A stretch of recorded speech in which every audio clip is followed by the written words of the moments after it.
Hľadali sme spôsob, ako zachytiť to všetko, čo Boh s mladými ľuďmi v našom spoločenstve robil. Ako to dobre zorganizovať a posunúť ďalej.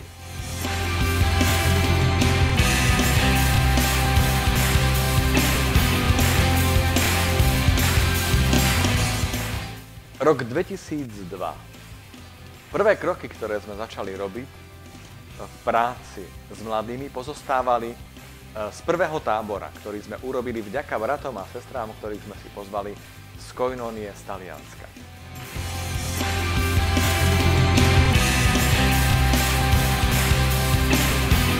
Bola to naozaj skúsenosť našej práce s mladými taká výnimočná, prvá.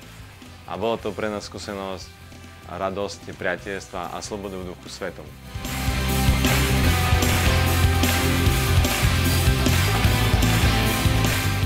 Po tomto tábore sme zhromaždili prvú skupinu, ktorej sme sa začali intenzívne venovať a vobiedli sme túto skupinu do nášho spoločenstva, do Koinónie. A s touto skupinou sme urobili kroky smerom k ostatným.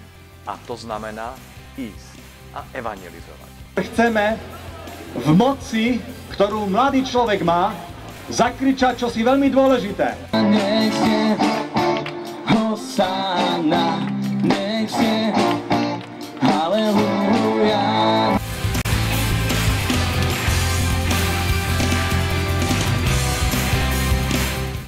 Bola som na koncerte kapely Prípet a tam som tiež pociťovala veľkú radosť. Najúčinnejšia evangelizácia je vtedy, keď mladí evangelizujú mladých. Bolo veľmi dobré, že sme pokračovali v tomto i ďalšie roky, rok 2003-2004.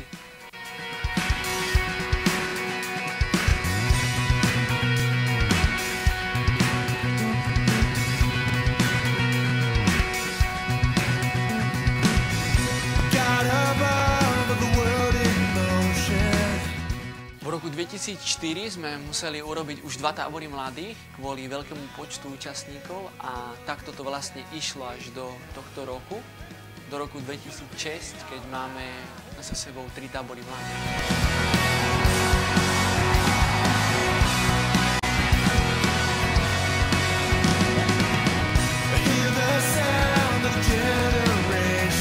Bol som vlastne na prvom tábore tohto roku.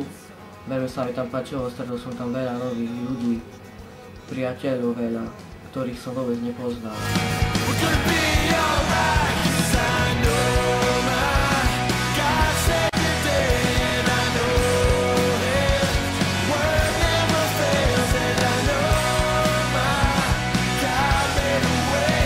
Mnohí rodičia videli, ako sa menia ich staršie deti a preto chceli nám posielať aj mladších. Boli také požiadavky a preto sme sa aj rozhodli urobiť tábor aj pre mladších.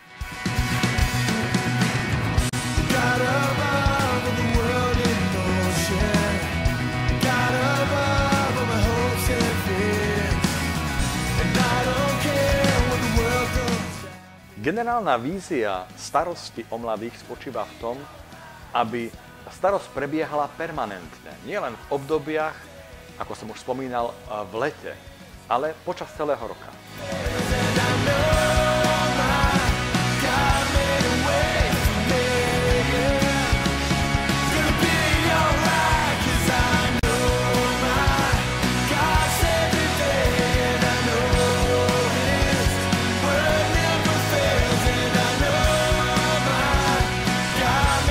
Prvé veľké stretnutie pre mladých sme začali robiť v januári s názvom Victory.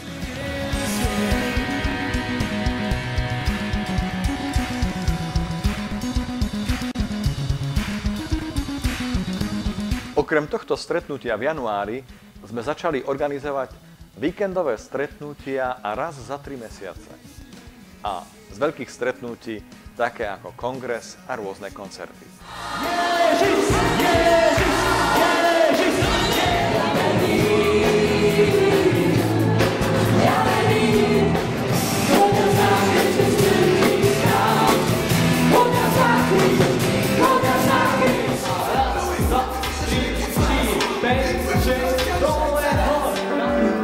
He took me home.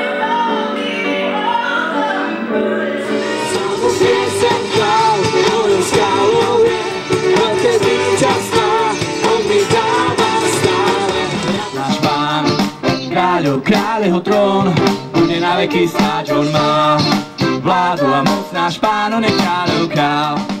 Ty si svetlo sveta. Ja ťa potrebujem. A chcem ti len v tejto chvíli, v tichu tejto chvíle odovzdať seba.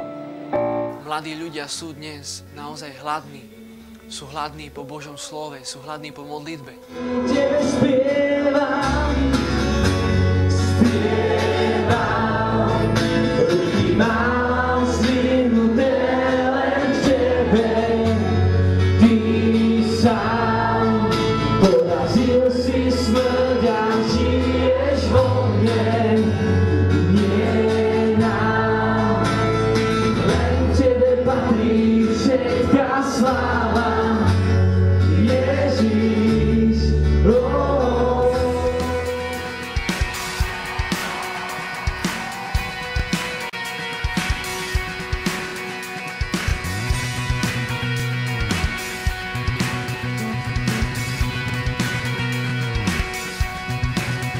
Ja verím, že služba mladým v Koinonii Ján Krstiteľ bude naozaj rásť stále viac, bude sa stále viac rozvíjať a verím, že Boh nás bude viesť jeho cestami. Chcel by som tým mladým tiež pomôcť, aby mohli sa realizovať aj v športe, aj v umení, krátka vo svojej budúcnosti. Aby boli dobrým prínosom pre Európu a pre celý svet. K tejto prezentácii chcem pripojiť dve dôležité veci.